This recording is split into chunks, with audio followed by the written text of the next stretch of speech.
तो जब बच्चे पूछ रहे हो प्यास की शिद्दत की तकलीफ का, आप जब दे ना पा रहा हो, कैसा एहसास है, कैसा एहसास है। तुम अपने बच्चों को खिलौना नहीं दिला पाते तो बार बार बेचैनी होती है।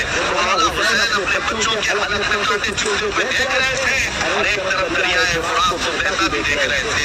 सरकार इमाम हुसैन की ये बेचैनी देखी नहीं गई, तब इस अब्बास अलमबरदार ने ये तय कर लिया कि मैं जाऊंगा इन काफिरों के गले में से और पानी लेकर के आऊंगा।